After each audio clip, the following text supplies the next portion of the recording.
Good evening. I'd like to bring to order the 7 o'clock regular session of the Hemet City Council. Roll call, please. Councilmember Meyer. Councilmember Coleman. Here. Councilmember Percival. Here. Mayor Pro Tem Brown. Here. Mayor Wright. Here.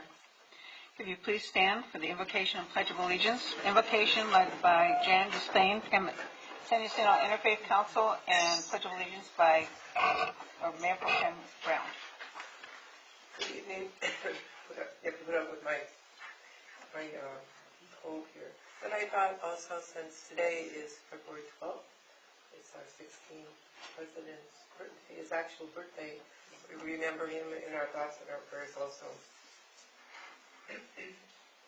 Most high and glorious God, guide this meeting tonight with your holy presence.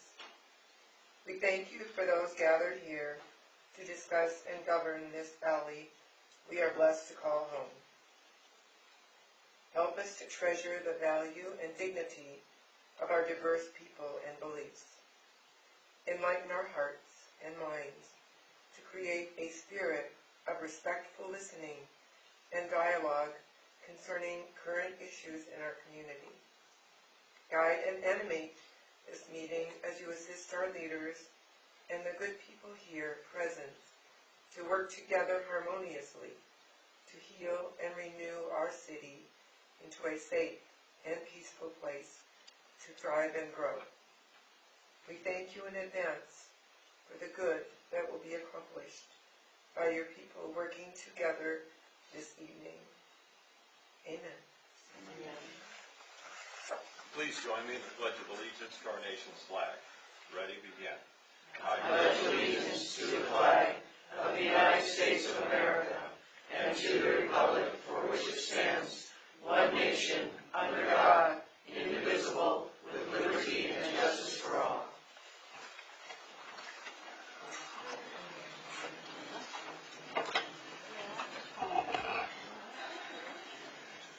Okay, now we'll go on to City Attorney closed session report. Thank you, Mayor. There were two items on the closed session agenda for this evening. The first one was a conference with legal counsel with regard to two items of existing litigation. We received a report from special counsel with regard to both of the cases indicated. Counsel gave direction to the special counsel, but there's no reportable action otherwise. The other item, counsel heard a briefing from the police chief and fire chiefs with regard to certain safety systems. There was no other reportable action on that item either. Yeah. Next item, City Council business. The consent calendar contains items which are typically routine in nature and will be enacted by one motion by the council unless an item is removed for discussion by a member of the public, staff, or council. If you wish to discuss a consent calendar item, please come to the microphone and state the number of the item you wish to discuss. Did we have anybody wanting to discuss an item? Number 7. Okay. Did we want to do that before or after do we normally do that? Generally, what you can do is ask the member of the public if they'd like to ask any questions or give their statement, and then you can go on with it. Madam Mayor, I would like to remove item 8 from the agenda. There are a couple corrections I would like to note in the body of the easement, and then we can take that up separately. Okay. The item the public wants to pull or discuss? And the name of that person? Sue Savage. Okay. Do you want to speak right now before we... Thank you. Okay.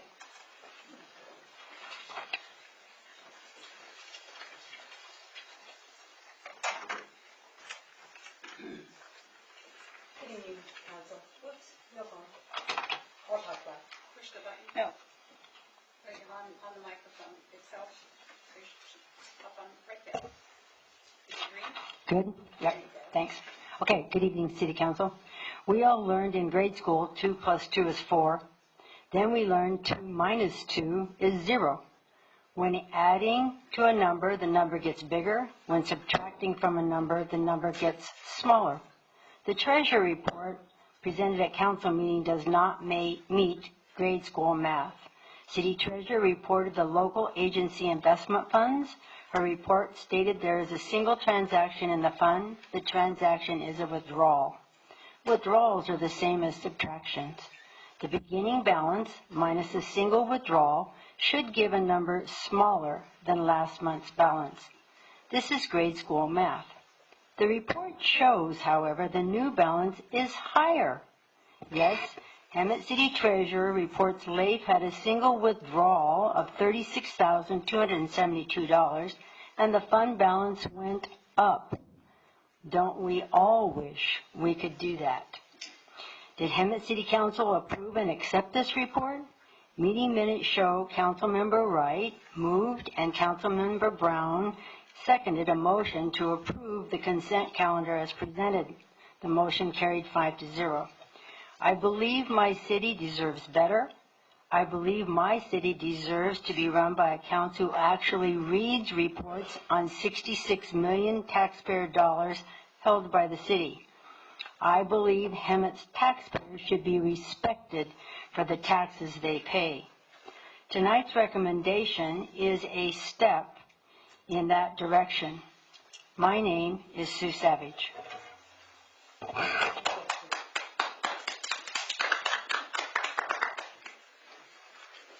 Are there any items that want to be, that either staff or the council would like to pull on the consent calendar? Other than number 8? Number 9?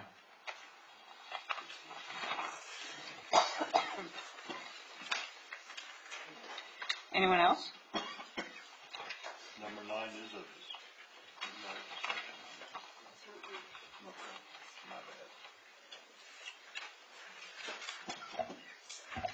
Oh, wait, I have a question also on number 6. number 6. 6, I don't know that, about our minutes. Let me see that. Number 5, hold on, let me just find this here.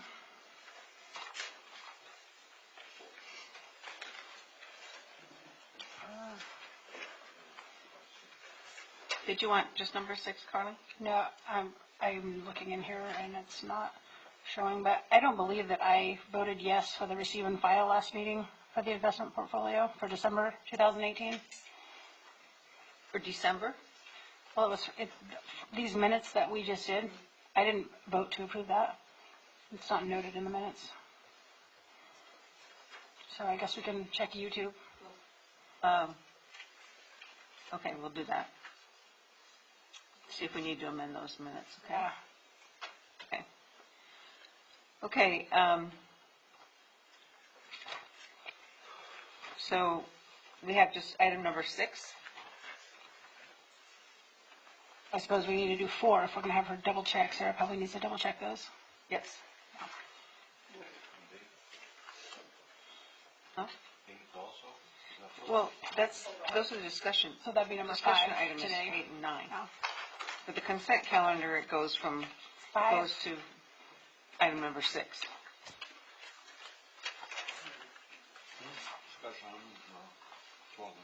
Have I got the wrong one? I don't think so. Oh, wait a minute. I got you. Consent I gotcha. calendars are item 5 through 9. No. I had the minutes. Sorry, I apologize. Okay, item number 8. We're removing that one. Yes. Number 9. Yes, thank you. I'd just like to ask our fire chief for an explanation, a little background on the history of this grant funding and the thoughts you have in mind for the application of the funds. Thank you.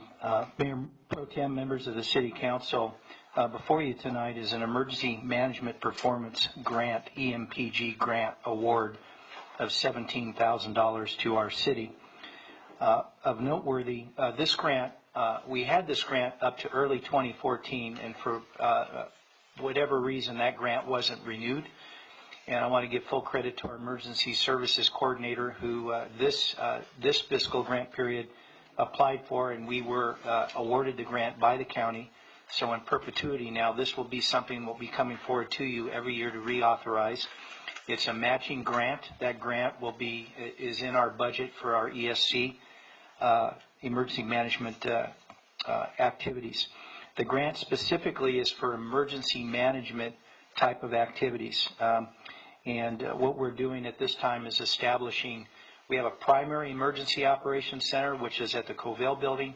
We're establishing a secondary or backup EOC, which is going to be at Fire Station 4, and we are going to be outfitting that with 6 laptop computers and 2 desktop computers that will interface with the overheads there for using the video for training purposes as well as EOC type activities.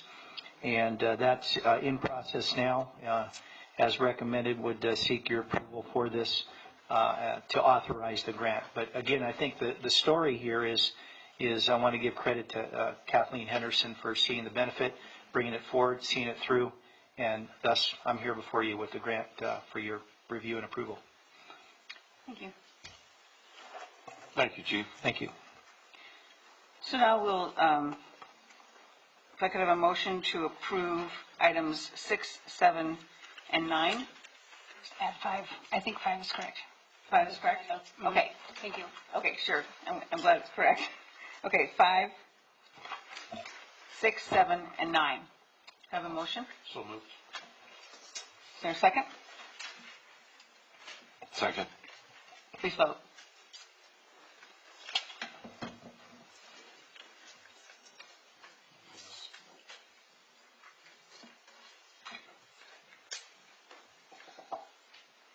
I still have one that's... Oh, I pushed the wrong button. Sorry about That kind of a night. And that passes 5-0. Thank you. Our next item is presentation. Oh, Mayor, I'm sorry. I would like you to act on Who's going to pull it? 8. Okay. Just pull it for Okay. discussion.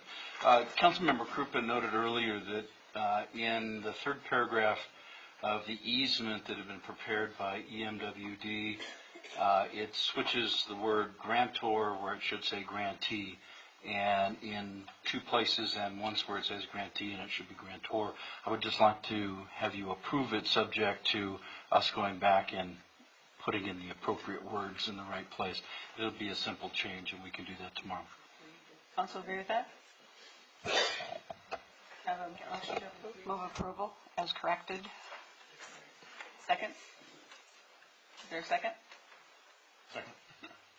Okay. If you're not, I'll second it. Okay. Please vote.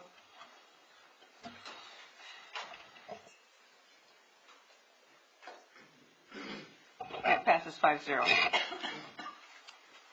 Boy, the rain must have affected me.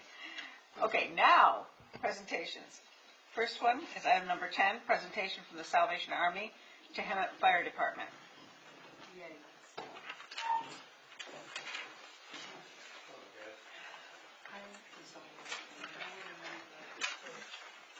Where would you like us to do this, sir? Can we do it better? Sure. Well, you want the microphone. All right. Thank you. Is it on? Well, it's my honor tonight. First of all, I do want to say from the bottom of my heart, thank you to the council for all your service.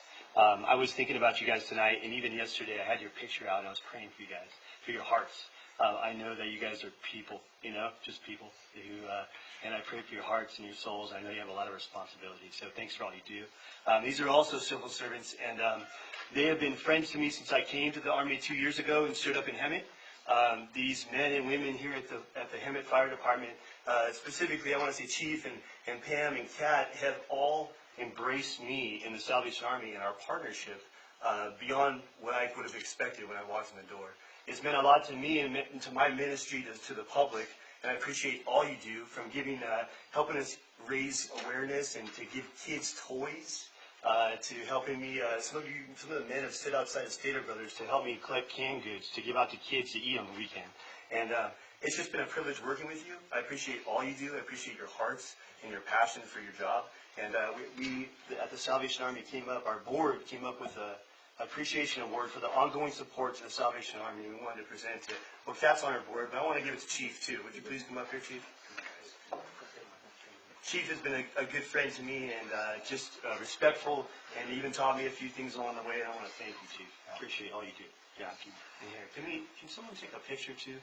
All of these guys. Yeah. We wanted the city to know this. LT, may I make a couple words here? What's that? Yeah, that's right. LT, can I make a couple points here, Yeah, if I may? I want to thank Lieutenant Fleming, but really the credit goes to the men and women of the Hemet Fire Department. Yeah. Our team here each and every day that are making a difference, that suit up, whether they're in operations, our admin team, Pam, Kat, our battalion chief, Greg Lloyd. And again, these folks are, what's that? The fire engineers who get the fire engine to the emergency. I got reminded of that, very important. But really, I thank you, and Lieutenant Fleming, it's an honor to serve and to be his friend and again, to serve the community. Thank you. You guys deserve to be recognized, so thank you guys.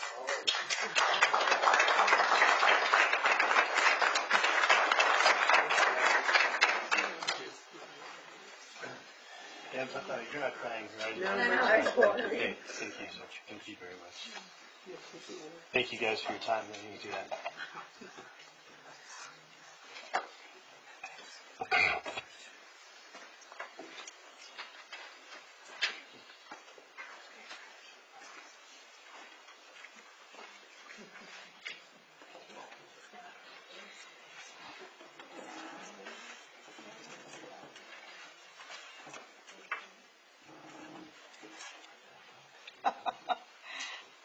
Okay, moving on. Second presentation tonight. Item number 11, 9th annual. Is it reality rally or reality rally? I thought, what do you got going for this, Michael? May 2nd, 3rd, and 4th, 2019. Someone presenting. Oh. Sorry. Must be the weather. I can attest to that. I think so. Good evening. Good evening. Madam Mayor, council members. We're from Reality Rally, and I met council member Percival a few years ago when we were judging the chili cook-off, and he invited us to come and talk to him. What we are is a fundraising event. We have a 3-day fundraising event, raising money for Michelle's Place. Michelle's Place has been a breast cancer resource center up until this year. They've now expanded their vision and their services, and they're going to be providing services and support services to all those with any form of cancer. So our event raises money for them every year, and up to date we've raised about just over $500,000 for them by having fun. We have 3 days of unique events. We have a crazy fun lip sync at Pechanga on the Thursday. We have a Wilson Creek reception on the Friday. We have an amazing race kind of game, which Joni Hoover, who's our team relations director, will tell you about. And then we have a celebrity chef showcase on Saturday evening. We have about 80 to 100 reality TV stars who come to town. I myself was on Survivor, so I was able to connect with that world, and that's how I managed to talk to them, and they have to raise money to be here. So we would love to see Hemet as part of our amazing race, obviously to come to any of the events, and the council members are all sent an invitation for themselves and a guest to come to all the weekend events. However, the amazing race is in Old Town, and we've had up to now anything from 8 to 9 of the area cities put in a team to race against. You don't have to race. Like I made it. I saw the look. Yeah. So it's not really a race. I actually designed it after I was booted off Survivor so that anybody could do that. People can't do mud runs, and well, everybody can't do mud runs, etc. So I wanted something that everybody could do, and even people in wheelchairs are able to do this, going through Old Town. And so we're out here now this evening to challenge Hemet to please put in a team, and Joni will tell you how, to come and have fun.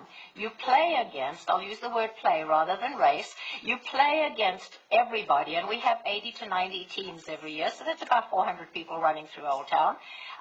But the Intercity Valley Challenge is what you guys need to come and do, because we want somebody to beat Lake Elsinore, which Joni will tell you about, and how to join our event. Thank you so much for having us here this evening. We really appreciate it. And it is a wonderful weekend for a wonderful cause. Lake Elsinore has just taken our game for the past 8 years and have won. And so we really need some new blood to come out and show them, you know, who can take that trophy from their city. What we do is we have teams of 4 people. We have reality stars from the television shows, like she was on Survivor. We invite them to come. They raise $400, which is a direct donation to Michelle's Place.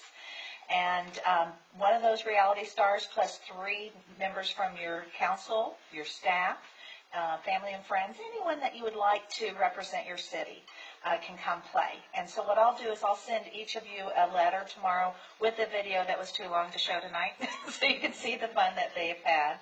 And it'll have a registration link for the players. And so just send it to the individuals that would like to play. You can have 4 on a team and no reality star, or 3 players plus a reality star. And either way, you're going to have a good time. And like she said, it's down in Old Town. We start and finish right in front of our city hall.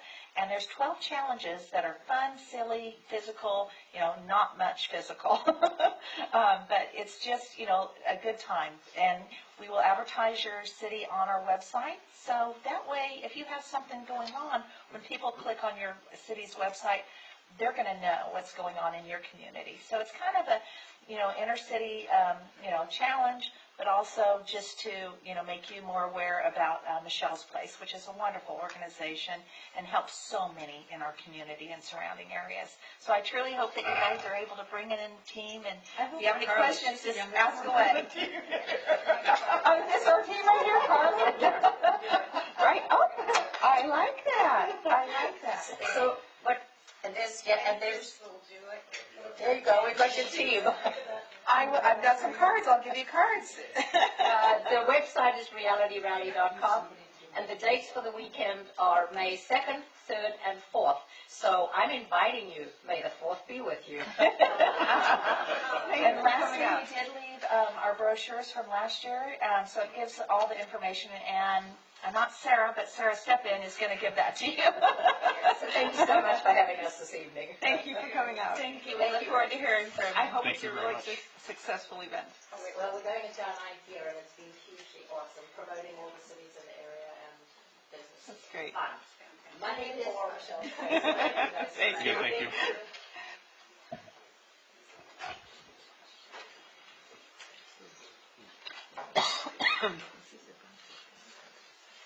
Okay, going on to communications from the public. Anyone who wishes to address the council regarding an item not on the agenda may do so at this time.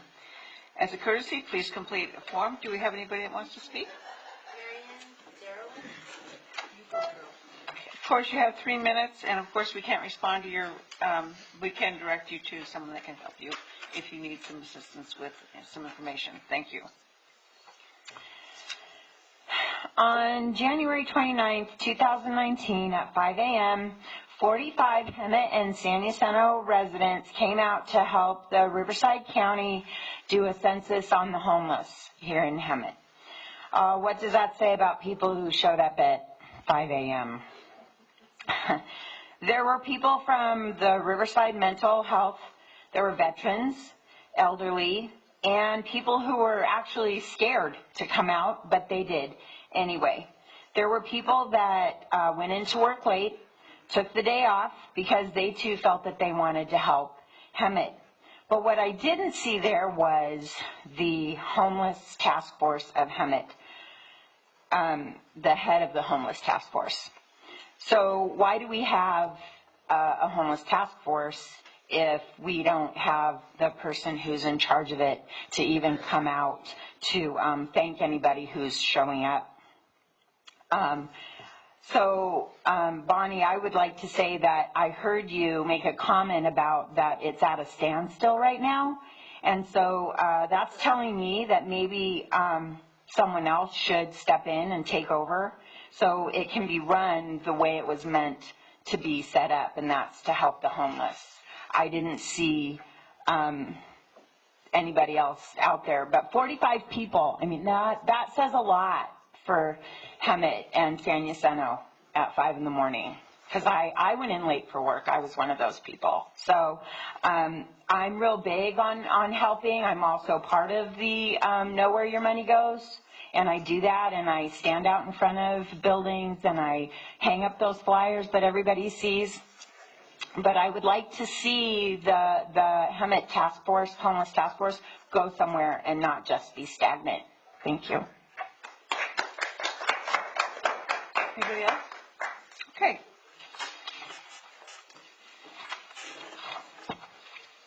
Moving on to discussion item and action items. Item 12, 2019 police vehicle purchase.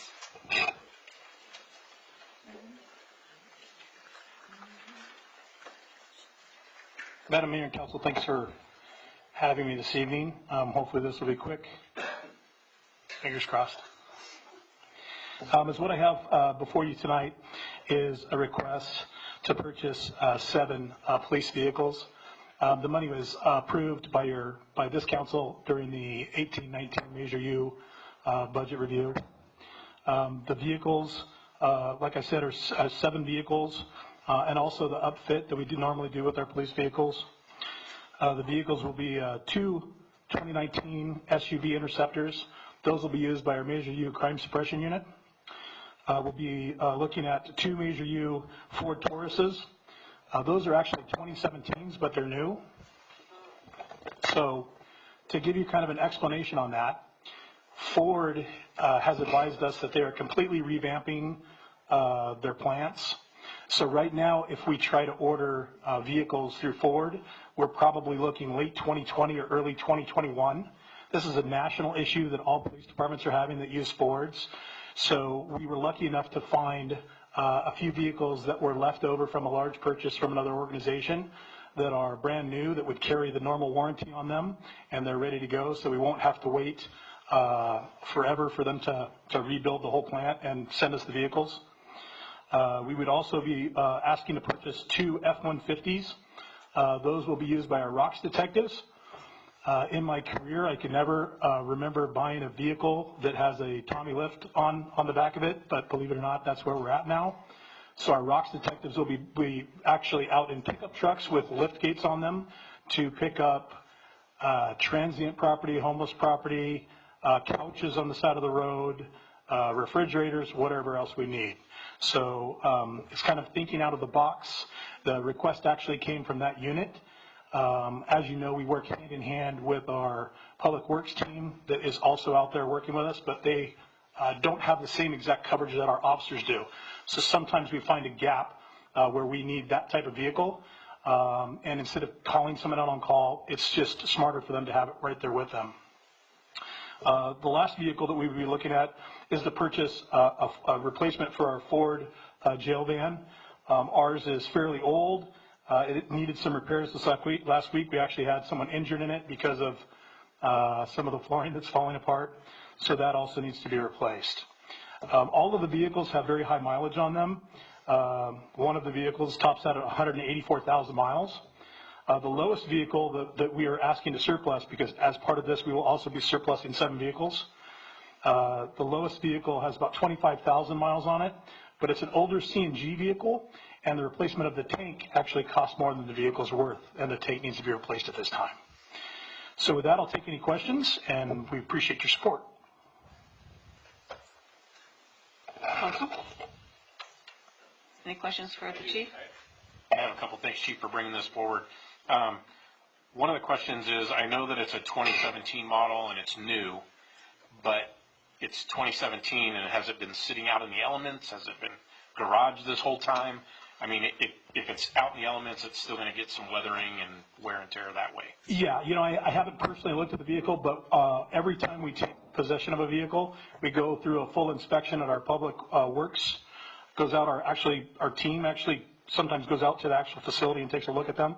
So Charlie Hines will be doing that. We'll be working with him.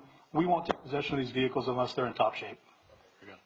And then secondly, I just want to point out that your ROX team, them going above and beyond the scope by actually picking up trash and debris that people leave on our streets. I think that's commendable for them, because that's not really a job for a sworn person. Yeah, it's not normally we would normally do, but, And that person. you know, it's necessary. We have to do that. We have to fill the gap, so Yeah. they're out there and they're willing to do it.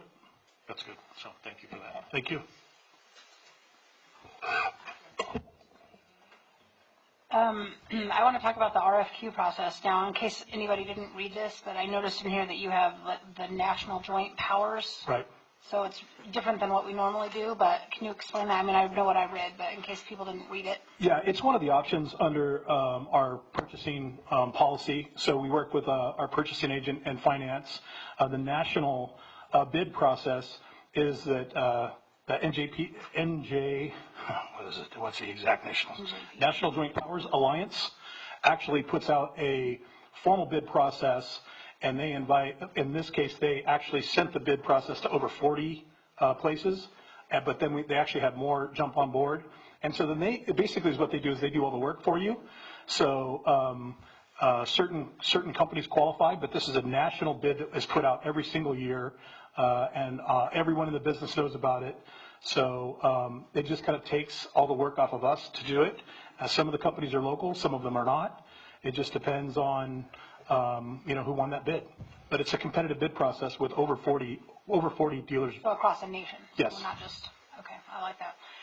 The other thing is on the surplus vehicles. If anyone's interested, they can put their name on the list on the city website. Yeah, so I spoke with our purchasing agent in City Hall this week, and we are probably going to be switching companies that do that. We have used different companies in the past to do surplusing.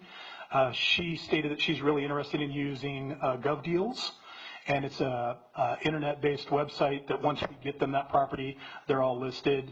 They have property from all over the nation that's on there, and anyone can bid. There's minimum bids, and then it just moves from there.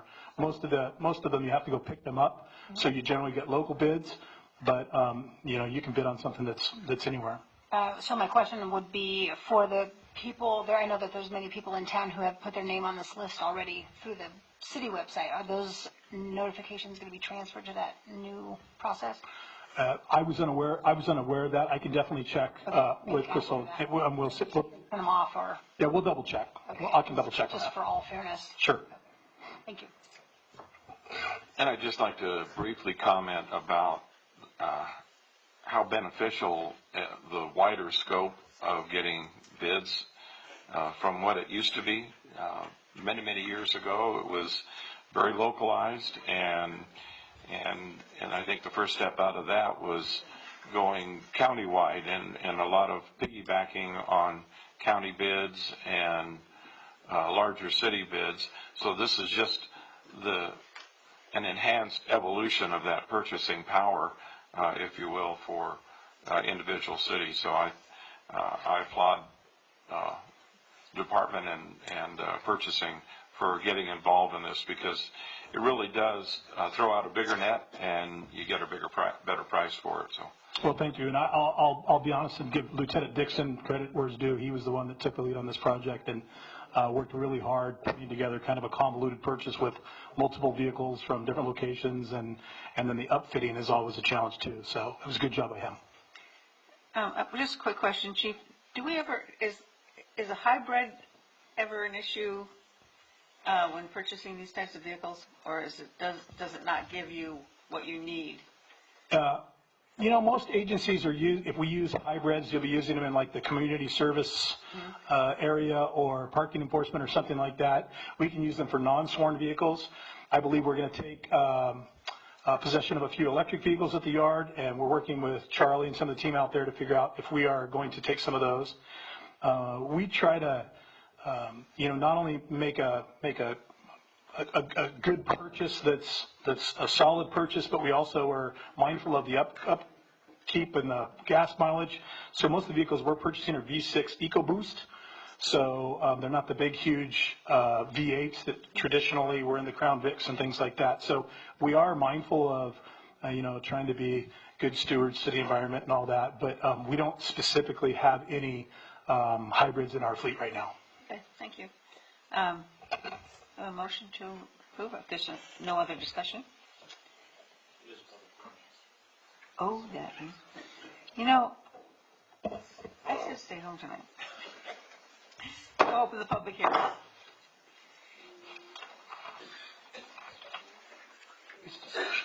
No, pardon?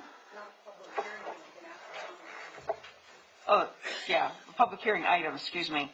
Does anybody want to comment on this item? Hearing none? Now. I'd like to I move could have a motion staff to approval. And I'll second that. Thank you.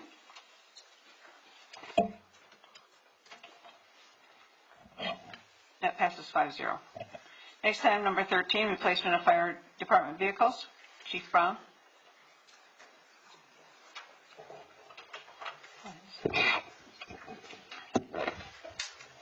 Thank you, Mayor, members of the council. Before you is the item specific to replacement of fire department emergency light vehicle response vehicles. And I'm going to, this short, very 3-4 PowerPoint slide will give you an overview of how we achieved the decision tonight. I'd like to highlight the process that was involved. This was employee-based. We have a 7-person apparatus committee. That is chaired by a battalion chief. A co-chair is a fire captain. We have senior engineers and firefighters that participated in that process.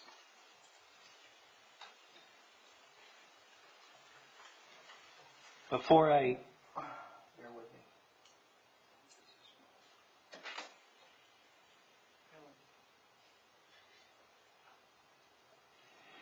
Before I move forward in the process, how do we come to these decisions? These are the key strategic decisions that we have. They've been part of our budget discussions since 2016 with the passage of Measure U. And this deals with all the things that are ongoing, that are either budgeted or not budgeted.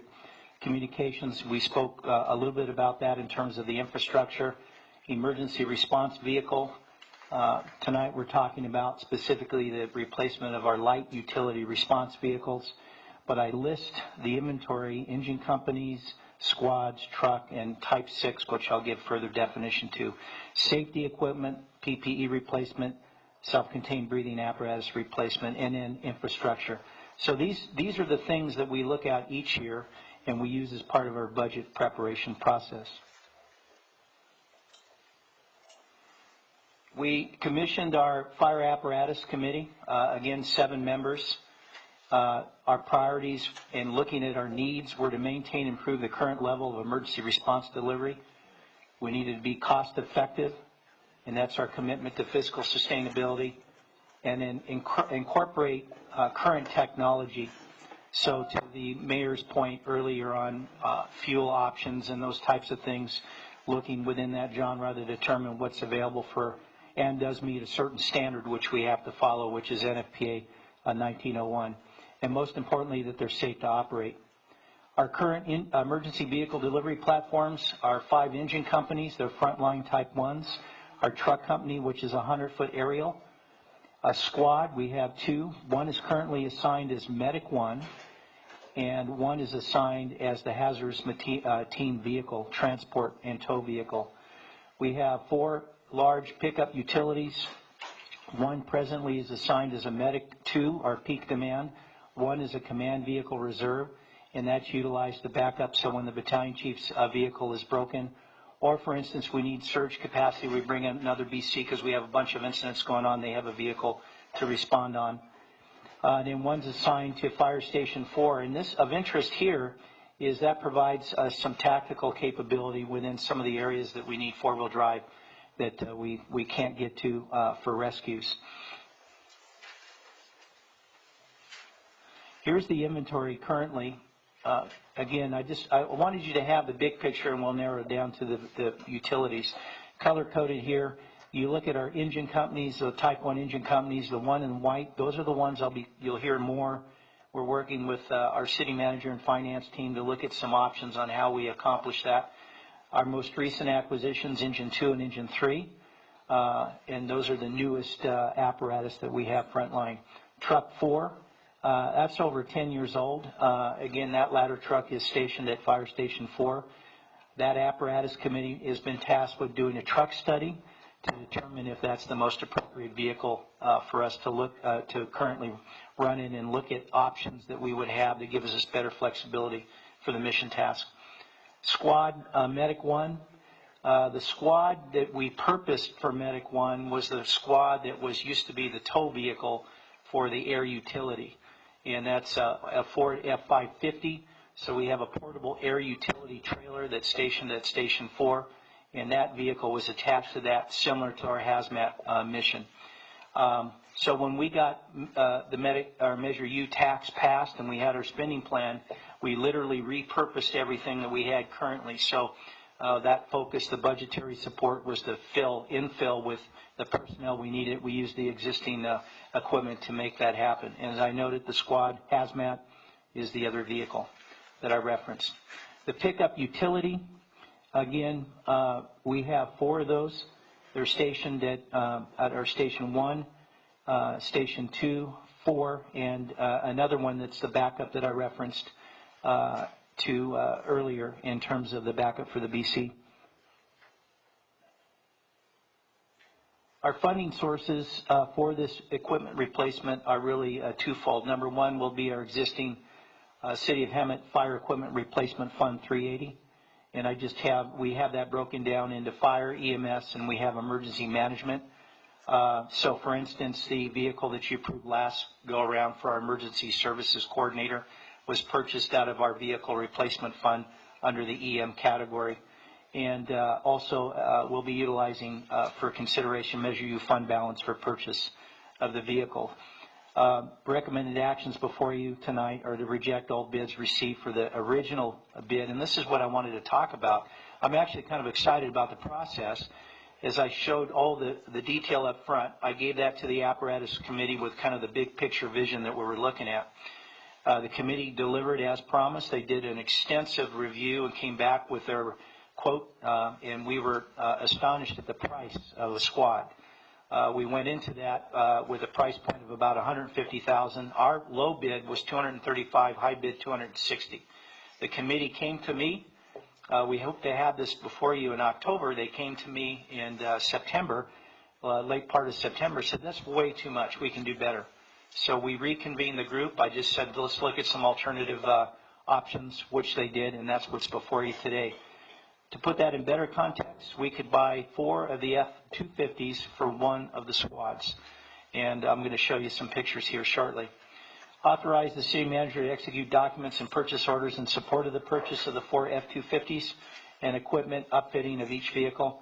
And authorize the finance director to record the supplemental appropriation to be funded by the Fire Department Equipment Replacement Fund and Measure U Fund to purchase the 4 light utility vehicles. So I want to give you a look at what we're in now. I think that's most important. So many of you remembered we were quite excited when we got your support to move forward after Measure U to establish our peak demand unit. So we took an existing F-150 pickup and we repurposed it. We put a sticker on it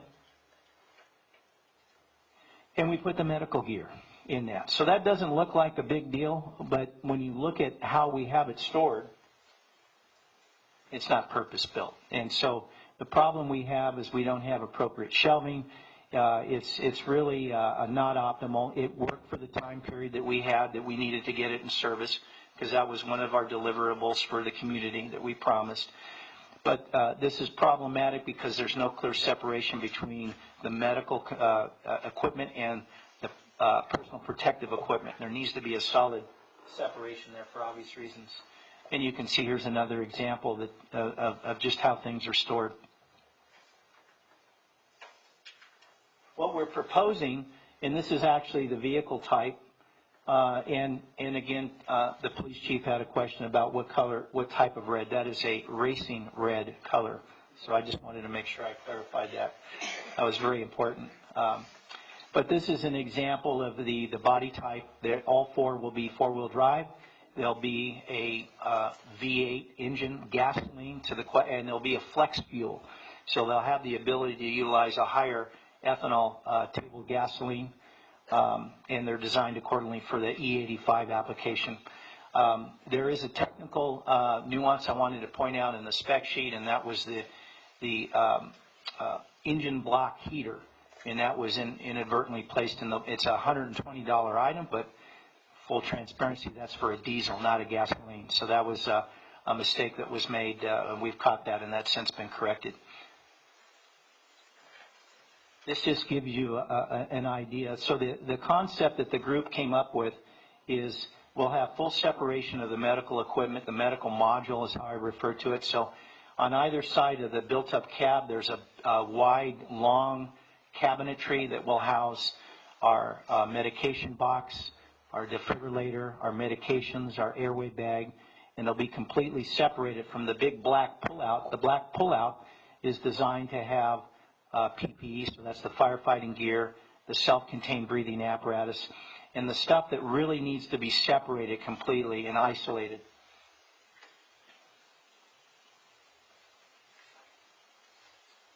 This is a good picture of the side. So each side will accommodate all the equipment.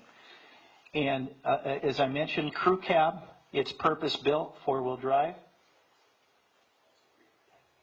And again, just a closer look at the pullout. We'll also have some additional light rescue equipment that will be included.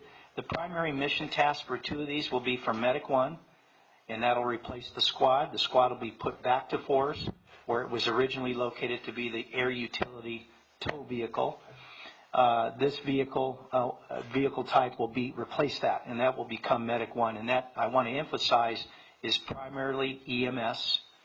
It does have a secondary support role on fires, but its primary response is it's indicated in the staff report, is to lower the impact on our engine company responses in an alternate vehicle. I know this council has made that very clear from the beginning, so this is the first step in that direction. And of course, that's racing red again with racing gold letters. Just thought that was important to share with everybody.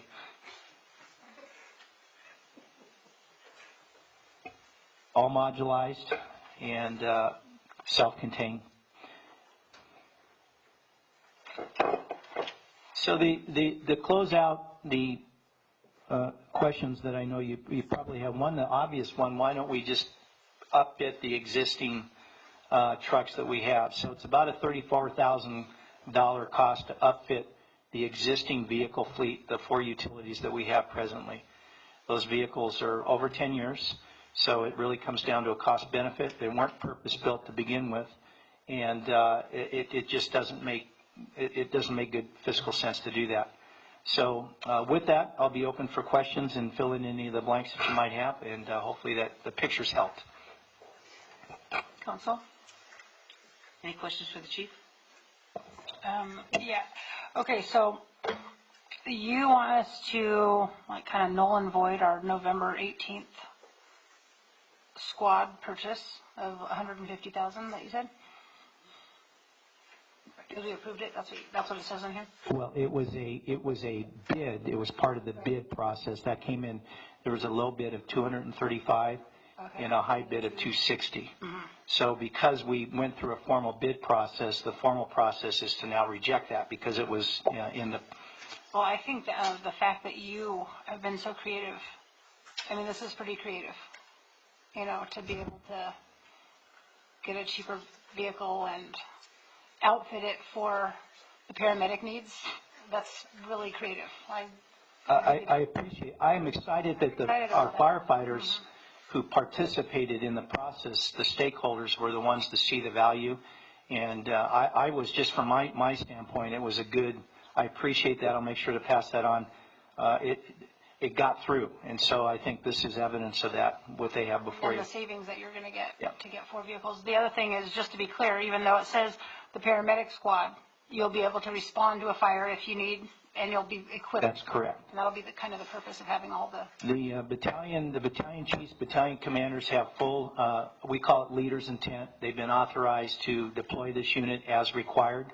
We're working closely with HFFA to determine some other alternate strategies, but its primary purpose, as we promised to the community, is EMS. And it has done a wonderful job to date, both the part-time staff and the full-time staff medic unit in reducing the impact on our frontline engine companies. That story is unfolding, and I think you'll be very pleased with the outcome when we get the stats and we're able to show that to you in very real terms. Well, I can say I've been hard on you on your purchases, and this is very creative, so I really appreciate it, and I'm sure that everybody appreciates it. Thank you. Thank you. Mike? I have, you had mentioned in your report that the slide out will have the PPE equipment and then some additional equipment. Will these vehicles be able to be utilized to respond to traffic collisions? Yes. As well, and have all the equipment necessary for? Well, the only limitation that they have, and what I don't want to do, and I'm working with the BCs and our ops committee, is to overload that. And they made a lot of things work with limited resources. So the tendency is you got a big box, you're going to fill it up with a bunch of stuff. And so we're doing a thoughtful approach on what things would help. We've talked about the rehab. How does that look? What kind of light rescue equipment should we have? But that pull-out primarily is going to be where we stow the personal protective equipment. Right. We'll have some fire extinguishers for first aid type fires, and they'll be augmenting. And and they take an important safety role on the fire ground. They become our RIC team, and they provide the safety element on the backside that the BC can employ on a fire if we have a working fire. And we've utilized them a lot. They're the first to get released, and that's my fire chief hat on, because their primary mission is to take care of our residents when we're committed on other calls. Very good. Thanks, Chief. Thank you. I'd like to echo Carly's comments, where the participative process involving the committee is huge. Number one, you get the user input, the end user. I've always said some of the best recommendations come from the people that are doing the job, and this is evidence of that. I think it's reflective too of the recognition of the high percentage of responses are medical emergencies, and we hear all the time, why do we drive a big fire engine to somebody who's having chest pains? And obviously the answer to that is that's what they drive. So we're providing an alternative vehicle. So I think moving forward, we're going to be seeing a lot more utilization and expansion of this. At least I'm hoping that we do. So kudos to the committee for their work and research on that. And I appreciate the efforts. Thank you. Linda, did you have anything to say? Okay. Well, of course, again, we all appreciate their due diligence and moving this in this direction. It's the most responsible that we've seen, and we appreciate it. Thank you. Thank you. Is there anybody from the public that wishes to speak on this item? I just have a quick question. You have to go up to the podium.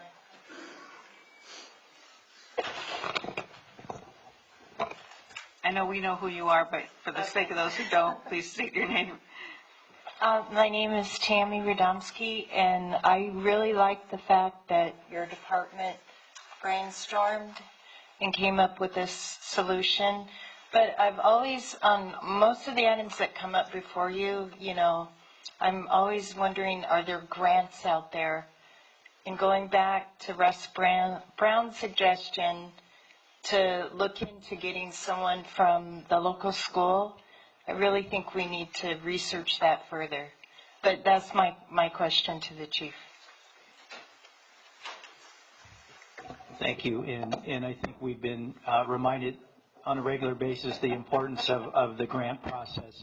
No grants were available. We have two that are active right now. One we brought forward tonight. We have an AFG grant in play right now to replace, it's about a $500,000 grant to replace our self-contained breathing apparatus, and we hope that we're going to hear shortly. And so where we can, we engage with that activity. I just saw the SAFER grant came out again. Will you be going after that? Not necessarily for this, but Not necessarily for this. I think I speak for all chiefs. So with my chief hat on, there's a double-edged sword with a SAFER grant. What I don't want to do is tie your hands as the policy body, get the money, we put it in place, and when the grant goes away, then we put you in a bad position. And fiscally, The three things, again, thank you for bearing with me on this, is number one, firefighter safety, operational readiness, fiscal sustainability. So what I don't want to do is create a longer term problem for you. And I know you know well that we had a challenge we had 2 SAFER grants that we went after and were declined on. And then we had one previously that it really causes a problem when you don't have a dedicated sustainable funding source when the grant goes away. And I know I talked all around it, but hopefully you got my intent. I agree. But it's that old adage that, you don't find a grant and then look for something, a project or program to submit. You have the project or program first, and then you see if there's funding out. So that's, when it works that way, it works a lot better. So anyway, I appreciate your thoughts on that. And do we have any other comments to make, Council? None being, may I have a motion, please? I'll move to approve. Please vote. That passes 5-0. Thank you very much, Chief. Thank you very much. Moving on to City Council reports. Councilmember Krupa.